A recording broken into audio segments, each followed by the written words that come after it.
Hey everyone, welcome to an academy and I hope you all are doing absolutely awesome.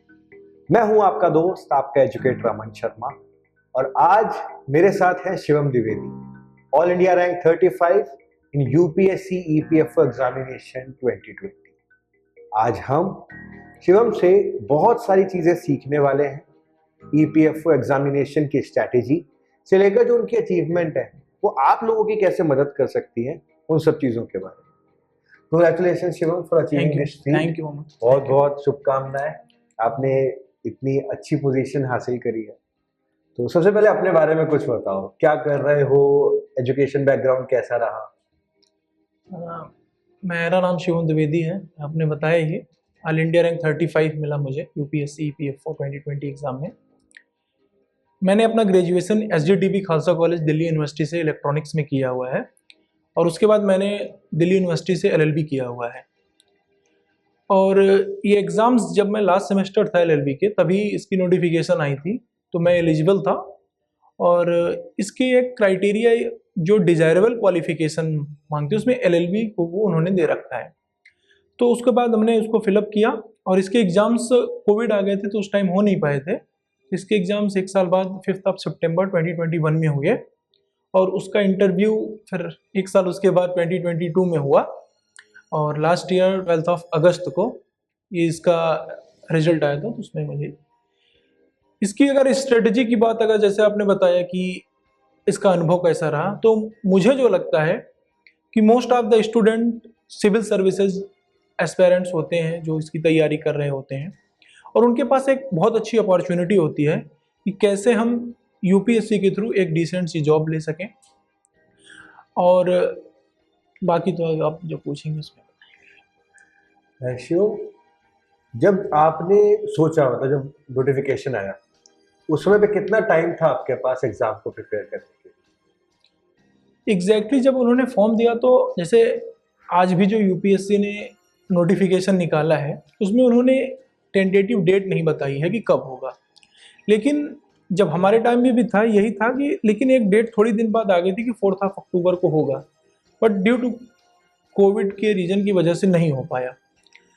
तो मेरे पास, मैं UPSC की तैयारी भी करता था, स्टेट सर्विसेज की भी तैयारी करता था, इंटरव्यू वगैरह दिया, नहीं हुआ।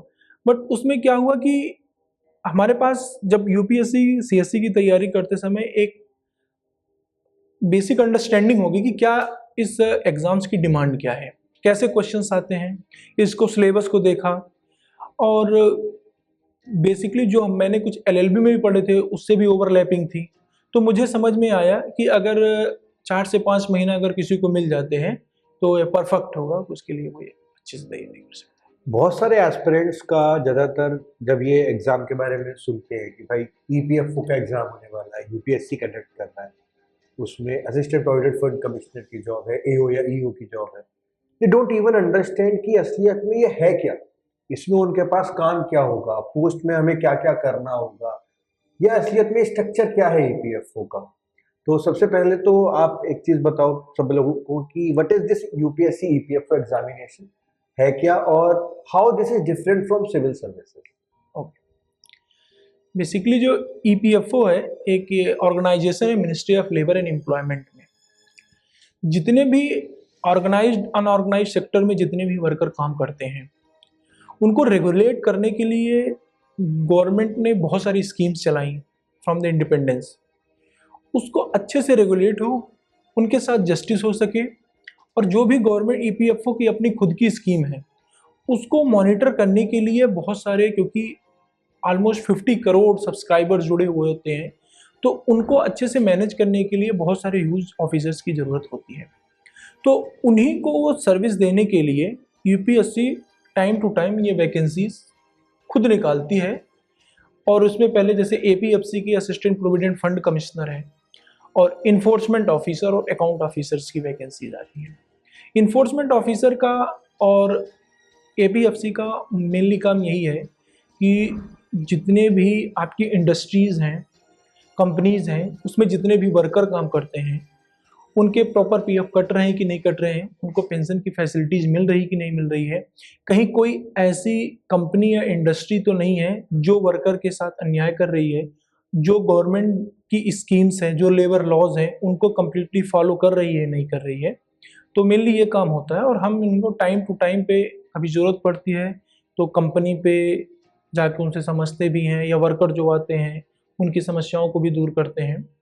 ये काम होता है, और एक बहुत ही डिसेंट सी जॉब है। इसमें प्रमोशन भी अच्छा है कि आप अगर एपीएफसी में होते हैं तो असिस्टेंट प्रोविडेंट फंड कमिश्नर से फिर आप रीजनल कमिश्नर 2 बनते हैं, फिर रीजनल कमिश्नर 1, फिर आप assistant central provident fund commissioner बनते हैं। तो एम्पल ऑफ अपॉर्चुनिटीज़ हैं, और यहाँ पे जाने के बाद हम अपने स्किल्स को, हम अपने इंटेलेक्चुअल्स को, और हम अपने जो लीडरशिप रोल, चाहे वो स्कूल में, कॉलेजेस में, या डिफरेंट ऑर्गेनाइजेशन में काम करते हुए सीखा है, उसको शो करने का हमारे पास एक अच्छी अपॉर्चुनिटी है। जैसे अभी आपने बताया कि आप सिविल सर्विसेज की भी तैयारी कर रहे थे, तो प्रीलिम्स का जो सिलेबस है यूपीएससी सीएससी का, और जो ईपीएफओ का जो रिटन टेस्ट का जो सिलेबस है, वो लगभग 70% मैच करता है। तो क्या आपको बेनिफिट हुआ यूपीएससी सीएससी की प्रिपरेशन करने का इस एग्जामिनेशन में? मैं एक चीज़ बिल्कुल क्लियरली बताना चाहता हूँ कि जितने भी स्टूडेंट सेलेक्ट होते हैं, या अभी मेरे साथ जितने भी हुए हैं, मोस्ट ऑफ द स्टूडेंट्स वो वही हैं जो यूपीएससी सीएससी की प्रिपरेशन करते हैं। उसमें है क्या कि जो मेन सिलेबस का जो पार्ट है, चाहे वो, जैसे मैंने सिलेबस को बेसिकली 3 पार्ट में डिवाइड कर दिया था यूपीएससी ईपीएफओ का। एक ब्लॉक को मैंने रख दिया कि जो यूपीएससी सीएससी से मैच करता है कंप्लीटली। दूसरा ब्लॉक ये है कि जो यूपीएससी सीएससी में नहीं है, लेकिन जो इस ऑर्गेनाइजेशंस की रिक्वायरमेंट है उसमें। और एक ऐसा कर दिया जो कॉमन होता है किसी भी एग्जाम्स में जाते हैं, चाहे इवन यूपीएससी सीएससी का हम सीसेट का पेपर ले लें, उसमें क्वांट आता है, मेंटल एबिलिटी या रीजनिंग के क्वेश्चंस आते हैं, और थोड़ी बहुत एक जनरल इंग्लिश बेसिक ग्रामर्स आनी चाहिए, वो सारी चीज़ें होती हैं। यूपीएससी सीएससी का जब सिलेबस देखते हैं, उसमें उसके सिलेबस का अगर 70% हम कट कर लें, बेसिकली जैसे इंडियन फ्रीडम मूवमेंट या modern history, Indian polity, Indian economy, एक सिलेबस है हमारा सोशल सिक्योरिटी इसमें। तो सोशल सिक्योरिटी की जितने भी स्कीम्स हैं गवर्नमेंट के, या फिर कोई भी एक्ट है या स्टैट्यूट ऐसा है जो सोशल सिक्योरिटी के लिए बना हुआ है, वो सारे हम यूपीएससी में पढ़ते हैं, इकोनॉमी के सेक्टर में पढ़ते हैं। इसके अलावा करंट इवेंट्स हो गया, करंट इवेंट्स तो हम यूपीएससी में भी पढ़ते हैं, यहाँ भी पढ़ते हैं। इसके अलावा जो क्वांट का सिलेबस है वो हम सीसेट की प्रिपरेशन करते ही हैं, उसमें भी आता है, रीजनिंग भी आती है उसमें।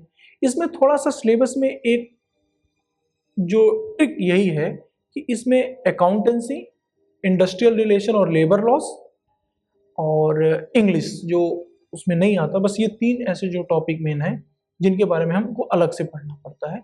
तो इस वजह से ये मोस्ट ऑफ द सिलेबस आप कह सकते हैं कि ओवरलैपिंग है, और जो यूपीएससी सीएससी की प्रिपरेशन कर रहे हैं उनके लिए ये बहुत अच्छी अपॉर्चुनिटी होती है कि कैसे वो अपना जो प्रीवियस नॉलेज है उसको क्यूमुलेटली इफेक्टिव वे में तैयारी कर सकें। अगर बात करें कि इसके अंदर किस तरीके से प्रिपेयर करना चाहिए, तो बुक लिस्ट बहुत इंपॉर्टेंट होती है ना, कि मतलब खासकर वो वाले सब्जेक्ट्स जो कि यूपीएससी सीएससी का पार्ट नहीं है, जैसे अकाउंटेंसी है, इंडस्ट्रियल रिलेशन है, लेबर लॉज है, या कंप्यूटर एप्लीकेशन है। उनके लिए आपने किन किन सोर्सेज का इस्तेमाल किया, किस तरीके से मतलब वो एक शिफ्ट किया कि मैं अकाउंटेंसी कहाँ से करूँगा, या वो अलग अलग सब्जेक्ट्स कहाँ से करूँगा? जैसे इंडस्ट्रियल रिलेशन और लेबर लॉज क्या है कि ये मैंने एलएलबी के टाइम में भी थोड़ा पढ़ा था, तो मुझे थोड़ा सा बेसिक आइडिया था कि क्या है इंडस्ट्रियल रिलेशन, क्या है, और लेबर लॉज क्या है। अकाउंटेंसी के लिए मैंने कुछ यूट्यूब के वीडियोस से पढ़े, और मैंने थोड़ा सा एनसीईआरटी से भी हेल्प लिया था, जो क्लास 11 की एनसीईआरटी है, और बेसिकली उसकी समरी से। जो इंडस्ट्रियल रिलेशन और लेबर लॉज है ना, उसके बारे में आप, बहुत सारे स्टूडेंट ऐसे होते हैं कि उनको समझ में नहीं आता कि क्या पढ़ें, और वो मिसगाइड होकर बहुत सारा इंफॉर्मेशन वो हर जगह से कलेक्ट करने लगते हैं। जैसे अभी नोटिफिकेशन आ गया, तो आपको ही पता है कि यूट्यूब चैनल एक ऐसा है कि वहाँ बॉम्बार्डिंग ऑफ एजुकेशन नॉलेज वो सारा शुरू हो जाता है। लेकिन आपको उसको कैटेगराइज करना है कि मुझे क्या पढ़ना है, उन सब में से मुझे क्या लेना है। उसके लिए आपके पास 2 ही ऑप्शन होते हैं, एक तो आपका सिलेबस होता है, और दूसरा आपका PYQs, previous year questions papers होते हैं। आप सिलेबस में तो बस उसमें यूपीएससी ने उन्होंने बस यही लिखा है कि industrial relations and labour laws. तो उसमें, और इंडिया में बहुत सारे ऐसे लॉज हैं, ऑलमोस्ट 200-300 तो लेबर लॉज ही हैं जिनके कंप्लायंस करना होता है। इंडस्ट्रियल रिलेशंस के बहुत सारे ऐसे एक्ट हैं। तो जब हम प्रीवियस ईयर क्वेश्चंस पेपर से गो थ्रू होते हैं तो हमें आइडिया लगता है कि हमें पढ़ना क्या है। इसके लिए यूपीएससी ने जैसे ईपीएफओ का एग्जाम, ईओएओ का इन्होंने 2017 में भी कराया था, 22 में भी कराया था। इसके पहले इन्होंने 4 बार एपीएफसी के भी कराए हैं, कमिश्नर्स के एपीएफसी के। तो उससे हम देखने के बाद हमें पता चलता है कि बेसिकली 25 से 30 टॉपिक ऐसे हैं जो इंडस्ट्रियल रिलेशन और लेबर लॉज को पढ़ने हैं। तो हमें क्या करना है कि एक मैक्रो टॉपिक से एक माइक्रो टॉपिक में कन्वर्ट करना है अपने पूरे सिलेबस को, और उतना होने के बाद आपको सिर्फ उन्हीं टॉपिक पे फोकस करना है। आपके जब वो टॉपिक पूरी तरीके से प्रिपेयर हो जाएंगे तब आपको खुद समझ में आने लगेगा कि मुझे इसके अलावा और क्या पढ़ना है। तो ये बहुत ज़्यादा ज़रूरी है कि पहले आप अपने सिलेबस को माइक्रो सिलेबस में कन्वर्ट कर लें और उसको देख लें कि मुझे ये टॉपिक पढ़ना है। उन टॉपिक को पहले आप कवर कर लें, उसके बाद ही आप अदर थिंग्स पे जाएं। राइट।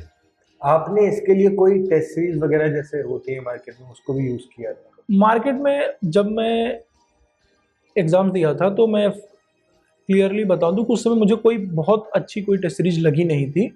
तो ऐसी मार्केट में 2-4 बुकलेट आई थी और मैं रिमेंबर भी नहीं कर पाऊँ वो कौन सी थी।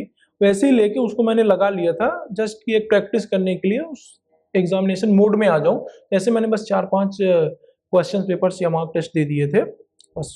बहुत अच्छी मुझे नहीं लगी थी। आई डोंट नो कि अभी ऐसी टेस्ट सीरीज कोई आए ही कि नहीं मार्केट में, मुझे आएगी। और इसके अलावा जो बाकी सब्जेक्ट्स हैं, हिस्ट्री, पॉलिटी, वो तो जनरल है, उनकी अगर आप कोई बुकलेट बताना चाहो कि आपने क्या यूज़ करी थी?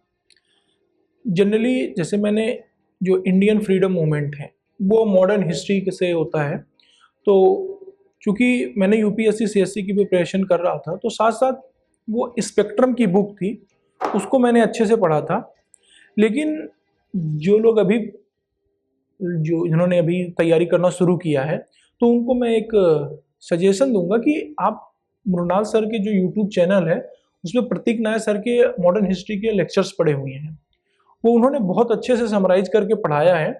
एक बार आप उसे अच्छे से पढ़ लें तो आपको एक बेसिक अंडरस्टैंडिंग और एक ब्रॉड हॉराइजन मिल जाएगा कि मुझे मॉडर्न हिस्ट्री में क्या क्या पढ़ना है और क्या क्या इवेंट हुए थे।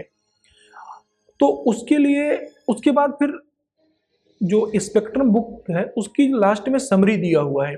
लेकिन समरी आप तभी पढ़ें जब आपको मॉडर्न हिस्ट्री अच्छे से समझ में आ जाए। होता क्या है कि हम समरी पढ़ने के चक्कर में जो कॉन्सेप्ट होता है वो भूल जाते हैं और केवल हम कॉन्टेक्स्ट लेने लगते हैं। तो कॉन्सेप्ट बहुत ज़्यादा ज़रूरी है, क्योंकि जितनी बार आप कॉन्टेक्स्ट पढ़ेंगे या आप अपने नोट्स भी बनाएंगे वन लाइनर, वो आपको उतनी टाइम याद तो आएगा, लेकिन जब एक्चुअल में एग्जाम हॉल में जाएंगे तो वहाँ पे हमें वो चीज़ें भूल जाती। इसलिए कॉन्सेप्ट बिल्डअप पे ज़्यादा फोकस करें एज कम्पेयर टू कॉन्टेक्स्ट पे।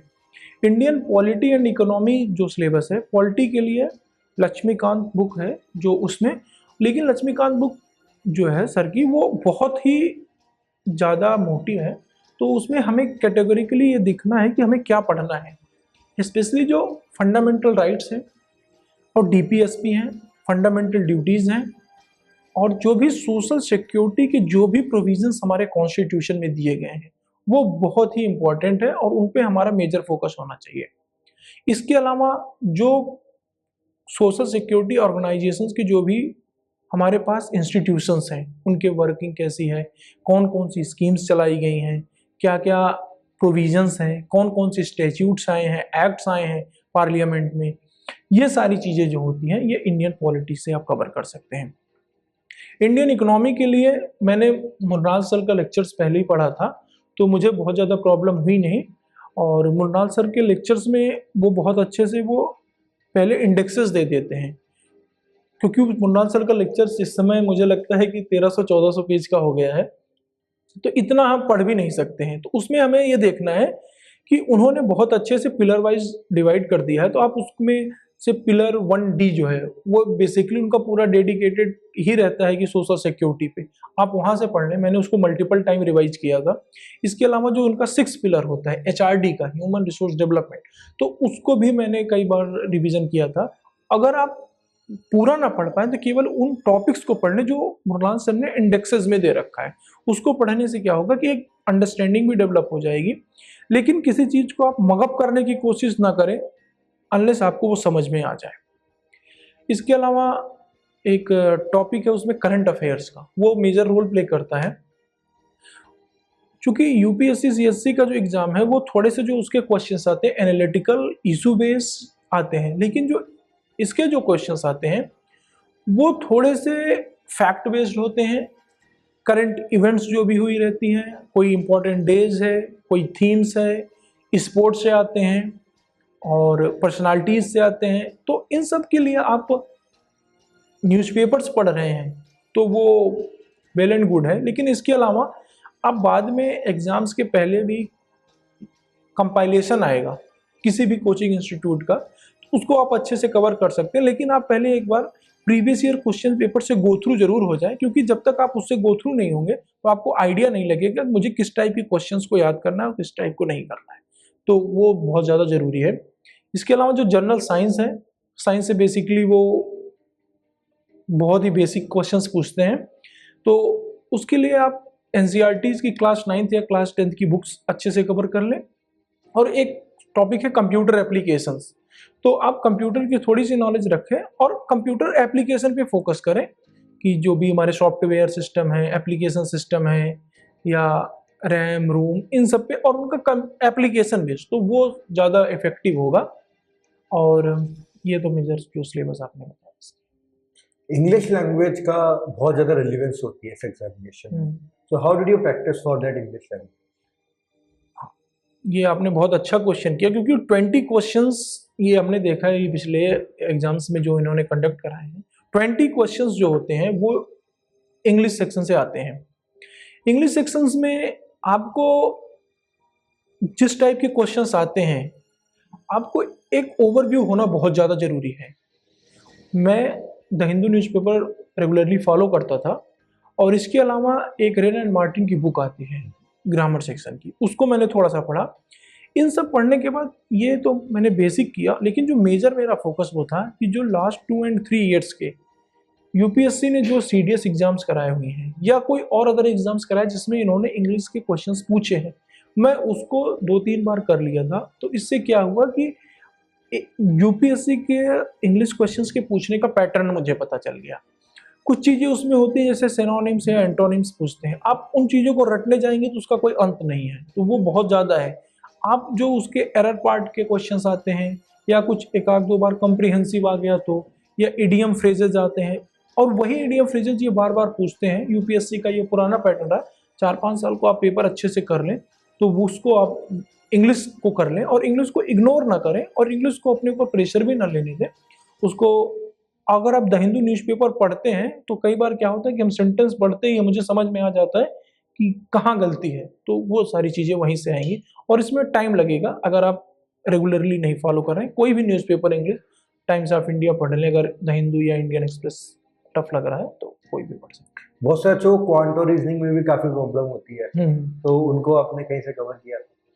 क्योंकि मेरा बैकग्राउंड साइंस का रहा है तो मुझे बहुत ज़्यादा प्रॉब्लम हुई नहीं, लेकिन इस चीज़ को बिल्कुल इफ़ेक्टिव बनाने के लिए मैंने वही सहारा लिया था कि previous year question paper CAPF का करा था, असिस्टेंट कमांडेंट का, सीडीएस के क्वेश्चन पेपर या इवन सीसेट का जो क्वेश्चन पेपर आते हैं यूपीएससी में, उसको मैंने 4-5 सालों का कर लिया था। तो मुझे समझ में आ गया कि 20-25 कॉन्सेप्ट ऐसे हैं जो घुमा फिरा के वो पूछते हैं, बस नंबर डिजिट चेंज करते रहते हैं, तो उसको ज़रूर कर लेना चाहिए। और इसके अलावा आप थोड़े से अगर आपको प्रॉब्लम हो रही है तो मॉक टेस्ट दे दें या कोई बेसिक सी बुक रेफर कर लें। लेकिन अगर आप माइक्रो सिलेबस में इसको भी अगर क्वांट या रीजनिंग में अगर प्रॉब्लम हो रही है तो आप एक माइक्रो सिलेबस बना लें कि ये टॉपिक में मुझे प्रॉब्लम हो रही है, तो उसको कहीं से आप यूट्यूब से भी पढ़ सकते हैं या एक बेसिक कोई सी बुक ले सकते हैं, वहाँ से भी पढ़ सकते हैं। हाँ, लेकिन ये ज़रूर ध्यान रखें कि क्वांट और रीजनिंग एक ऐसा सेक्शन है जो आपको कॉस्ट बेनिफिट रेशियो बहुत ज़्यादा देता है, क्योंकि सही हुआ तो पूरे के पूरे नंबर मिल जाएंगे और उसमें आपकी कॉन्फिडेंस भी रहेंगे कि ये मेरा सही हो रहा है। तो इसके लिए आपकी प्रिपरेशन अगर अभी से करेंगे जैसे क्वांट और मैथ और ये रीजनिंग का, तो बहुत ही इफेक्टिव रहेगा और इससे 12 से 15 क्वेश्चंस पूछते हैं, तो डेफिनेटली ये सारी चीज़ें मिस नहीं होनी चाहिए। इंटरव्यू इज एग्जामिनेशन में बहुत important stage, so how did you prepare for interviews?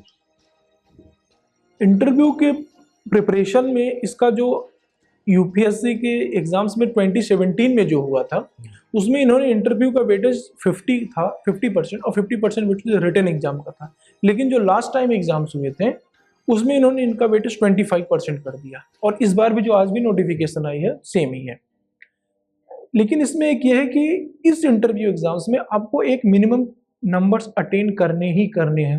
आपके रिटन में कितने भी अच्छे मार्क्स होंगे, आप तब तक क्वालिफाई, आपकी फाइनल लिस्ट में नाम नहीं आएगा जब तक आप एक मिनिमम मार्क्स अटेन कर सकते हैं। ऐसे जैसे जनरल के लिए 50% है, तो आप इंटरव्यू को बिल्कुल लाइटली ना लें, क्योंकि मैंने ऐसे बहुत सारे स्टूडेंट से मिला जो मेरे साथ ही इंटरव्यू दिए और उनके रिटन में बहुत अच्छे मार्क्स थे, लेकिन वो इंटरव्यू को बहुत लाइटली ले गए।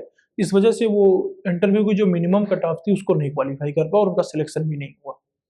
तो इसके लिए हम क्या कर सकते हैं कि आप जब भी अभी प्रिपेयर कर रहे हो रिटन एग्जाम्स के लिए, तो साथ साथ ये भी ध्यान रख के चलें कि हम ये सारी चीज़ें इंटरव्यू में भी पूछी जा सकती हैं। अपार्ट फ्रॉम दिस, आप डेफ फॉर्म भरते हैं, डिटेल्ड एप्लीकेशन फॉर्म। आप जब उसको भरें, उसको एक बार रफ आइडिया ले लें कि मैं क्या क्या भर रहा हूँ। कहीं ऐसी तो इन्फॉर्मेशन नहीं है कि जो इसमें झूठ हो सकती है, या फिर ऐसा है कि हम सामने वाले को घुमाने या फिराने की कोशिश कर रहा हूँ। वो जो मेरा एक्सपीरियंस रहा है इंटरव्यू में, अगर आप कहीं वर्किंग है उस टाइम इंटरव्यू के टाइम, तो मोस्ट ऑफ द क्वेश्चंस वहां से रहेंगे, या आपने लास्ट जहां से एकेडमिक्स किया है, चाहे वो यूजी किया है, पीजी किया हो, बीटेक एमटेक कुछ भी किया हो, वहां से क्वेश्चंस पूछते हैं। जैसे मैंने एलएलबी किया था, तो मुझसे मोस्ट ऑफ द क्वेश्चन वो एलएलबी लॉ से रिलेटेड क्वेश्चन पूछे थे। मेरा इंटरव्यू 25 जुलाई को था, तो उस दिन राष्ट्रपति प्रेसिडेंट का ओथ सेरेमनी भी थी, तो मुझसे उससे भी क्वेश्चंस पूछा गया। और जो करंट इवेंट्स डेवलपमेंट होते रहते हैं उससे भी क्वेश्चंस पूछते हैं। एक सेक्शन ये हो गया। दूसरा सेक्शन, इंटरव्यू में आप जिस ऑर्गेनाइजेशन के लिए जा रहे हैं, ईपीएफओ के लिए, आपको उसके बारे में भी पता होना चाहिए कि जो ईपीएफओ ऑर्गेनाइजेशन है क्या करता है। मैं जो खुद एज एन एनफोर्समेंट ऑफिसर या असिस्टेंट प्रोविडेंट फंड कमिश्नर जा रहा हूँ, मेरा क्या काम होगा, जो वर्कर्स आते हैं उनका क्या काम होता है, और इशूज कहाँ कहाँ है अभी इंस्टीट्यूशन में, क्या क्या है, और करंट डेवलपमेंट्स क्या चल रही है, वो सारी चीजें जरूर ध्यान देनी चाहिए। और कभी भी ये कोशिश ना करें कि इंटरव्यूअर को हम ब्लफ करने की कोशिश करें। कई बार वो आपको मोटिवेट भी करेंगे, डिमोटिवेट भी करेंगे, लेकिन आप अपने स्टैंड पे बिल्कुल क्लियर रहिए कि मैं जो भी बोलूँगा सही बोलूँगा। मैं एक उस दिन की इंसिडेंट भी बताता हूँ कि मैं लॉ के मुझसे जब क्वेश्चंस पूछ रहे थे, मैं बड़े अच्छे से आंसर दे रहा था। तो जो लास्ट इंटरव्यू पैनल के मेंबर थे, उन्होंने कहा कि शिवम, आप बहुत अच्छा, आपका लॉ का प्रिपरेशन है, बड़े अच्छे से आपने आंसर दे रहे हैं। उसके बाद उन्होंने मुझसे 4 क्वेश्चंस पूछे और मुझे केवल उसमें से एक आंसर आ रहा था, तो मैंने उनको एक का आंसर बताया, 3 का नहीं बताया। और वो क्वेश्चंस ऐसे थे कि वो स्ट्रेट फॉरवर्ड टाइप के थे कि आइदर पॉजिटिव और नेगेटिव, यस और नो में। चाहता तो मैं उसमें गेस कर सकता था, और इन्होंने मुझे उसके लिए पहले ही मोटिवेट भी कर दिया। एक वो कहते हैं ना प्लान सा कि आपको बहुत अच्छा आता है, आप बहुत अच्छी तैयारी कर ली है, लेकिन मैं बिल्कुल क्लियर था कि अगर मुझे नहीं आता तो मुझे नहीं आता, मैं नहीं बताऊंगा। तो शायद वो सारी चीजें थी जो इफेक्टिव रही और रैंक भी अच्छी आई। तो वो इंटरव्यू को बिल्कुल लाइटली ना लें। आपका नॉलेज तो नहीं चेक करते, लेकिन आपकी पर्सनालिटी चेक करते हैं, और पर्सनालिटी आपकी अपनी खुद होती है, आप कैसे उनके सामने रिप्रेजेंट करते हैं। बहुत सारे एस्पायरेंट्स होते हैं, वो बहुत ज़्यादा प्रेशर ले लेते हैं। प्रेशर तो आ ही जाता है, क्योंकि कई बार फर्स्ट टाइम होते हैं, सेकंड टाइम होते हैं, लेकिन बहुत प्रेशर को अपने ऊपर हावी ना लेने दें। माहौल थोड़ा सा वहाँ, वो कोशिश करते हैं कि नॉर्मल रहे, लेकिन कई बार होती है तो नॉर्मल रहे। और अभी से ही इंटरव्यू की तैयारी में बस इतना कर लें कि अगर ये सारे क्वेश्चंस इंटरव्यू में पूछे जाएंगे तो मैं इनका कैसे जवाब दूं, बस। मैक्सिमम एस्पिरेंट्स को सबसे ज़्यादा डाउट होता है इंडस्ट्रियल रिलेशन और लेबर लॉस के अंदर, तो आपने उसकी तैयारी किस तरीके से की थी? ऑल्दो आपने एलएलबी में किया था, पर मान लो कोई बच्चा बिल्कुल भी उसका कोई कवर नहीं कर पा रहा है, वो लॉ से कोई रिलेशन नहीं है, और एग्जाम में बैठना है, एंड आई थिंक कि अराउंड 20-30 क्वेश्चंस वहां से आ जाते हैं, सो उनको कैसे क्रैक करना है?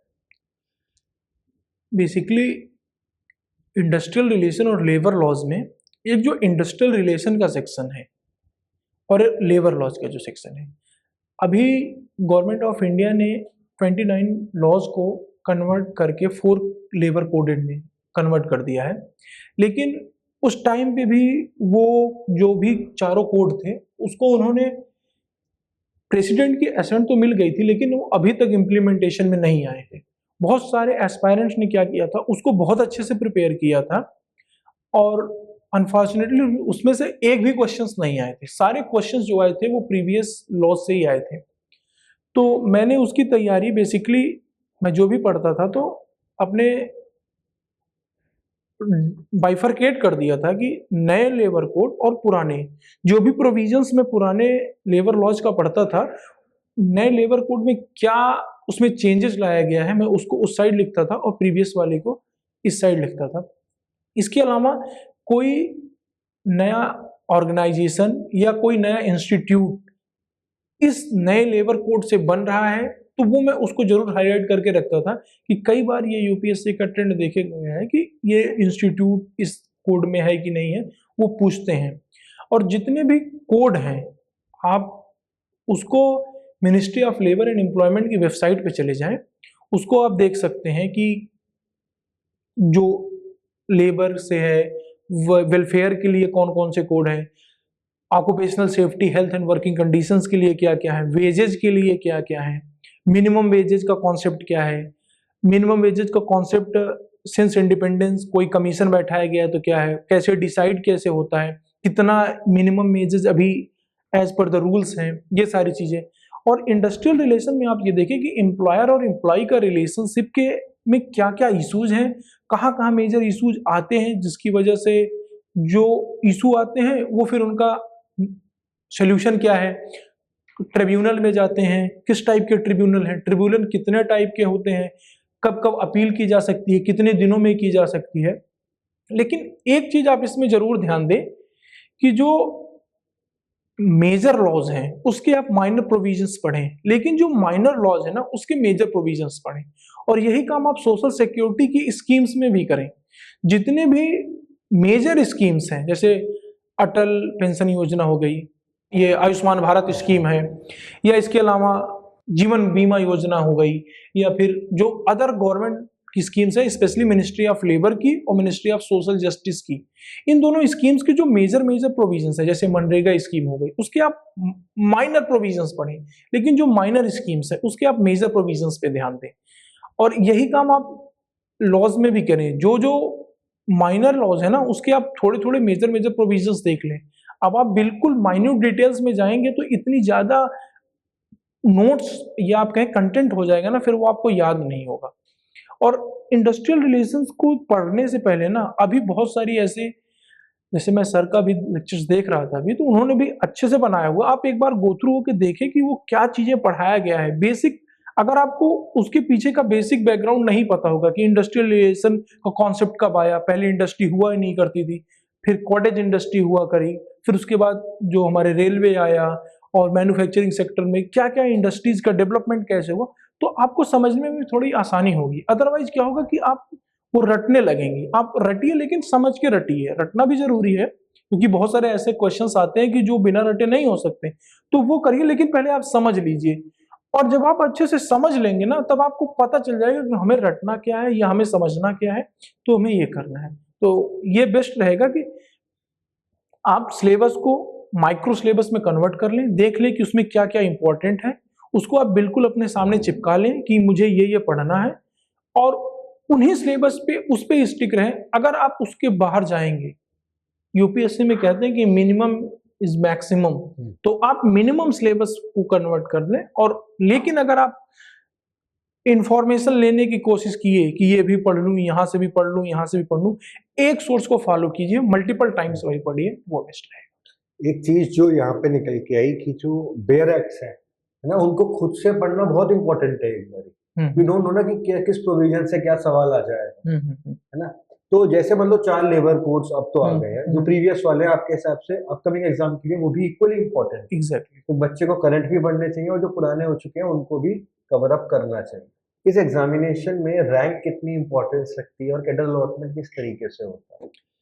क्योंकि यूपीएससी जितने भी एग्जाम्स कंडक्ट कराती हैं उसमें मेन इंपॉर्टेंट क्या होता है कि रैंक ऊपर लाने का, एक तो प्रमोशन जल्दी होता है और दूसरा ये होता है कि कैडर अलॉटमेंट। लेकिन वैसे तो उसके रूल्स में रहते हैं कि आप ऑल इंडिया सर्विसेज के अगर एग्जाम दे रहे हैं तो आपकी पोस्टिंग कहीं भी हो सकती है, लेकिन उसको भी अलॉटमेंट करने के लिए वो एक रीजनिंग फॉलो करते हैं और वो होती है रीजनिंग रैंक। तो हर कोई भी जो सिलेक्टेड कैंडिडेट वो होता है वो सोचता है कि मैं अपने होम स्टेट के पास रहूँ या होम स्टेट में ही रहूँ, तो उसमें एक तो फैमिली से कनेक्शन आसान रहता है, या पेरेंट्स हैं या हेल्थ इश्यूज है, ग्रैंड पेरेंट्स वगैरह हैं, तो ज़रूरत भी होती है और वो सही भी है। तो इसलिए जितनी अच्छी रैंक रहती है उतना अच्छा आपको कैडर अलॉटमेंट उसी आपके चॉइस के हिसाब से मिलता है। जैसे मुझे दिल्ली कैडर मिला हुआ है, तो इसलिए इम्पोर्टेंट है कि रैंक अच्छी है। मैं ऐसे बहुत सारे स्टूडेंट्स को जानता हूँ जो ऊपर टेम्परेट रीजन में रहते हैं लेकिन उनका कैडर अलॉटमेंट ट्रॉपिकल रीजन में हुआ है, तो वो सोच रहे हैं कि हालांकि उसमें कोई दिक्कत नहीं है, लेकिन आदमी ये रहता है कि मैं अपने घर के आसपास रहूं तो उनको भी सर्व कर पाऊंगा और जो सर्विस है उसको भी कर पाऊंगा। इसलिए जितनी अच्छी रैंक रहेगी उतना अच्छा कैडर अलॉटमेंट होगा। तो कोशिश करें कि रैंक अच्छी लाएं तो कैडर अलॉटमेंट अच्छा होगा। सिलेबस की बात करें, पूरी सिलेबस की जो इसका रिटन टेस्ट होता है उसमें, तो आपने किस हिसाब से प्रायोरिटी देना चालू किया कि मुझे इस सेक्शन को ज़्यादा प्रायोरिटी देनी है, फिर इससे कम इसको, इससे कम इसको? जो जनरल स्टडीज वाला ब्लॉक जो है, जो बेसिकली यूपीएससी सीएससी से कंप्लीट ओवरलैप करता है, वो ऑल टुगेदर मेरा अच्छे से तैयार था। लेकिन और उसको इफेक्टिव बनाने के लिए मैं यूपीएससी की ही प्रीवियस ईयर क्वेश्चन से गो थ्रू होता था। जैसे जो पॉलिटी हो गया, इकोनॉमी हो गया, इवन मॉडर्न हिस्ट्री हो गई, साइंस हो गया, इसको अच्छे से करता था। और इंडस्ट्रियल रिलेशन और लेबर लॉज और जो ये हमारा अकाउंटिंग वाला जो ये ब्लॉक है, इसको भी मैं बेसिकली जो बेसिक अंडरस्टैंडिंग है ना वो ज़्यादा डेवलप करने की कोशिश करता था। और जो प्रोविजंस हैं लॉज के या स्टैट्यूट्स ऐसा कोई है, स्कीम्स हैं, उनको अच्छे से कोशिश करता था। और मैं जैसे स्कीम्स के भी ना छोटे छोटे नोट्स बना के रखे थे, ये इतनी स्कीम्स हैं, उनकी minimum age, maximum age, amount कितना मैक्सिमम डिडक्ट कर सकते हैं, कितने साल तक की ये स्कीम्स हैं, कौन कौन बेनिफिशियरी है, या ऐसा कुछ इशू रहता है। जैसे हमारे में अटल पेंशन योजना से उन्होंने क्वेश्चंस पूछ लिया था। और जो करंट अफेयर्स है उसको आप अभी से थोड़ा थोड़ा देखते जाएं, या मंथली मैगजीन का कोई कंपाइलेशन आता है तो उसको जरूर देखें कि क्या क्या आ सकता है। जैसे हमारे में एक क्वेश्चंस पूछ लिया था कि कौन सा ऐसा बॉलर है जिसने 200 विकेट्स लेफ्ट हैंडेड बैट्समैन के खिलाफ लिया था, तो उसमें पहला ऑप्शन मुथैया मुरलीधरन था। तो वहां मुझे तुरंत समझ में आया कि मुथैया मुरलीधरन को रिटायर हुए 4-5 साल हुए हैं, तो वो क्वेश्चन सडनली उन पे बेसिस पे नहीं आ सकता, तो कोई नया ही होगा। जो तो उसमें रविचंद्रन अश्विन थे। तो वो एक आपको, जब आप प्रीवियस ईयर क्वेश्चंस पेपर से गो थ्रू होंगे तो एक आपको आइडिया भी डेवलप होगा कि मुझे करना कैसे है। और इसके अलावा आप जो मेजर फोकस करें, जनरल स्टडीज को अच्छे से प्रिपेयर कर लें, क्योंकि वहां आप कंपीट करेंगे उन स्टूडेंट से जो यूपीएससी सीएससी को अच्छे से प्रिपेयर किए हैं, तो उसमें गलती नहीं होनी चाहिए। क्वांट और रीजनिंग को उसका कॉस्ट बेनिफिट रेशियो बहुत ज़्यादा है, तो उसकी प्रैक्टिस खूब कर लें। और जो इंडस्ट्रियल रिलेशन, लेबर लॉज और अकाउंटेंसी का है, इसका आप एक ब्रॉड हॉराइजन कवर करें और समझने की कोशिश करें ये है क्या, या आया क्यों। आप इसको गूगल कर सकते हैं, बहुत सारे टॉपिक्स हैं अकाउंटिंग में भी। जैसे अब टाइप्स ऑफ अकाउंट है, nominal account, real account, bank account है, पार्टिसिपेशन की जो पार्टिसिपेटरी अकाउंट है वो है, या इसके अलावा जो हमारे चार्टर्ड अकाउंटेंट प्रिंसिपल्स हैं वो है, क्योंकि उसका टॉपिक है जनरल अकाउंटिंग प्रिंसिपल्स, कितने टाइप के प्रिंसिपल्स हैं उसको अच्छे से कवर करें। आप पहले उसको समझने की कोशिश करें, आप उसको नोट्स बनाना अभी से मत शुरू कर दें। जब 1-2 बार आप उसको अच्छे से समझ जाएंगे तो अपने आप खुद आइडिया लग जाएगा कि मुझे नोट्स में क्या बनाना है। और नोट्स भी बनाए तो बहुत क्रिस्प नोट्स बनाए कि जिसको दिन भर में हम उसको रिवाइज कर सकें। और जो इंग्लिश का सेक्शन है उसके लिए आप न्यूज़पेपर्स पढ़ते रहें, और वीक में एक दिन आप टेस्ट दे दें, 10-20 क्वेश्चंस प्रीवियस ईयर लगा लें, या रेन एंड मार्टिन की बुक आती है, अगर आपको कोई स्पेसिफिक प्रोविजंस नहीं समझ में आ रहा तो आप उससे पढ़ सकते हैं। और बेसिक तो यही है। What do you think? What is the importance of NCERT in this preparation? NCERT का रोल जो जनरल स्टडीज के सिलेबस हैं और जो अकाउंटिंग का सिलेबस है वो बहुत इंपॉर्टेंट है। जितने भी कैंडिडेट हमारे साथ सिलेक्ट हुए हैं वो भी बताते हैं कि वो सारे एनसीईआरटी से ही पढ़ के आए हैं और वहाँ से मोस्ट ऑफ द क्वेश्चंस वहीं से आते हैं। लेकिन कुछ क्वेश्चंस ऐसे जो मॉडर्न हिस्ट्री में फैक्ट बेस्ड बेसिस पे आते हैं, उसको आप स्पेक्ट्रम की बुक के पीछे जो 10-20 पेज में उन्होंने नोट्स बना के रखा है वो, और जो हर चैप्टर के बाद उनका जो समरी लिखा है वो, लेकिन वो आप तभी करें जब आपको अच्छे से मॉडर्न हिस्ट्री समझ में आ जाए। अदरवाइज क्या होगा, आप जितनी बार पढ़ेंगे उतनी बार लगेगा कि आपको ये याद हो गया, लेकिन होता क्या है कि वो जब एग्जाम साल में बैठते हैं तब नहीं याद आता है, केवल जब पढ़ते हैं तभी याद आता है। तो इसलिए कॉन्सेप्ट बेसिस पे जरूर जाएं, उसके बाद कॉन्टेक्स्ट बेसिस पे। तो एनसीईआरटी से आप पॉलिटी कर सकते हैं, मॉडर्न हिस्ट्री अगर आप स्पेक्ट्रम से नहीं करना चाहें तो आप बिपिन चंद्रा सर की बुक है उसके से कर सकते हैं, या न्यू एनसीईआरटी की जो 3 आई उससे कर ले। इकोनॉमी आप जैसे मैं तो मुरनाल सर से किया था, तो वो मुरनाल सर के लेक्चर्स में सारे कवर कर लेते हैं, या एनसीईआरटी की बुक है आप उससे भी कवर कर सकते हैं। और प्रीवियस ईयर क्वेश्चंस पेपर से जरूर जाएं, और एनसीईआरटी बहुत डीप में नहीं पूछता, वो जो सॉरी यूपीएससी जो इकोनॉमी है वो बहुत डीप में नहीं पूछता। तो जब आप क्वेश्चंस पेपर से गो थ्रू हुए रहेंगे तो आपको समझ में आएगा कि मुझे पढ़ना क्या है। तो एनसीईआरटी का रोल डेफिनेटली बहुत इंपॉर्टेंट है। अभी अगर हम लोग उम्मीद करें तो व्हाट आई एक्सपेक्ट कि नेक्स्ट 6 मंथ्स के अंदर ये एग्जाम हो जाना चाहिए। सो अगर कोई एस्पिरेंट अभी स्टार्ट कर रहा है प्रिपरेशन, आपके हिसाब से नेक्स्ट 6 मंथ्स की उसकी स्ट्रैटेजी क्या होनी चाहिए? एक तो ये, और दूसरा अगर कोई स्टूडेंट मान लो अभी प्रीलिम्स की तैयारी कर रहा है यूपीएससी के, तो वो अभी तो प्रीलिम्स के लिए प्रिपरेशन कर रहा है, फिर प्रीलिम्स के बाद उसको किस तरीके से अपना माइंडसेट करना चाहिए फॉर द ईपीएफओ एग्जामिनेशन? तो अगर यूपीएससी 23 का कैलेंडर देखें तो बेसिकली 4 डेट है जिन्होंने रिजर्व करके रखा है, और इन्हीं 4 डेटों पे मोस्ट ऑफ द चांसेस है एग्जाम्स होगा। एक इन्होंने जुलाई में करके रखा है, एक अगस्त में, एक अक्टूबर में और एक दिसंबर में। तो अभी आपके पास मिनिमम 6 मंथ्स तो है ही हैं जब आप प्रिपेयर कर रहे हैं। तो बेसिक आपका अंडरस्टैंडिंग यही होना चाहिए। और जो सीएससी का भी प्रिपरेशन कर रहे हैं, तो जो जीएस का सिलेबस है उस पर फोकस आपका ज़्यादा होना चाहिए, क्योंकि जीएस के सिलेबस पे अगर आप फोकस करेंगे, और उसमें सीसेट का भी पेपर आता है, सेकंड पेपर जो होता है सीएससी में, तो केवल आपका इंग्लिश, अकाउंटेंसी और इंडस्ट्रियल रिलेशन, लेबर लॉ, यही 4 टॉपिक बचते हैं जिनको आपको अच्छे से बाद में करना पड़ेगा।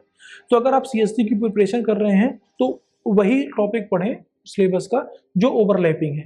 और इसके अलावा जो जिनका सोल फोकस इसी पे एग्जाम्स पे होगा, क्योंकि बहुत सारे ऐसे कैंडिडेट होते हैं वो कई बार मेंस भी देते हैं और इंटरव्यू भी तक जाते हैं लेकिन नहीं हो पाता, अगर उनका फोकस है कि कंप्लीट इस यूपीएससी ईपीएफओ पे, तो वो जीएस का भी करें और थोड़ा थोड़ा वो बेसिक अंडरस्टैंडिंग जो अगर उनको इंडस्ट्रियल रिलेशन, लेबर लॉज का नहीं है तो उनकी भी कोशिश थोड़ी थोड़ी कर दीजिए। आज हमें शिवम से बहुत सारी चीजें सीखने को मिली, खासकर उन एस्पिरेंट्स को जो कि यूपीएससी ईपीएफओ के लिए एक फियर डेवलप कर रहे थे। आज उनके बहुत सारे डाउट सॉल्व हुए होंगे, उन्हें बहुत सारी चीजें पता लगी होंगी कि एग्जाम को प्रिपेयर कैसे करना है। इन सब चीज़ों को शेयर करने के लिए शिवम का बहुत बहुत धन्यवाद। उन्होंने इतनी सारी बातें हम सब लोगों के साथ शेयर करी। आज हमें इस सेशन से बहुत सारी चीज़ें सीखने को मिली, और जो एस्पिरेंट्स हैं उनके जितने भी डाउट्स थे, जितने भी फियर्स थे, वो सब भी डेफिनेटली बर्स्ट हुए होंगे। और शिवम की जो एक्सपीरियंस थे, जो नॉलेज थी, वो आप लोगों को भी इस एग्जामिनेशन को क्रैक करने में मदद करेंगे। Thank you so much Shivam, हमारे साथ इतनी इम्पॉर्टेंट चीज़ें शेयर करने के लिए। एंड गाइज, अगर आपको कोई किसी भी तरीके का डाउट होता है, किसी भी तरीके के क्वेश्चंस आते हैं, क्योंकि आप जैसे जैसे प्रिपेयर करोगे सवाल भी आएंगे, तो नीचे कमेंट बॉक्स में आप अपने अपने डाउट्स ड्रॉप कर देना। He will be there with us अपने और भी एक्सपीरियंसेस शेयर करने के लिए और आप लोगों के डाउट रिजॉल्व करने के लिए। जुड़ने के लिए धन्यवाद। एंड अनअकैडमी पे आप लोगों के लिए ईपीएफओ के कोर्सेज भी लॉन्च हो गए हैं। Do not forget to check out them. Thank you and have a great day.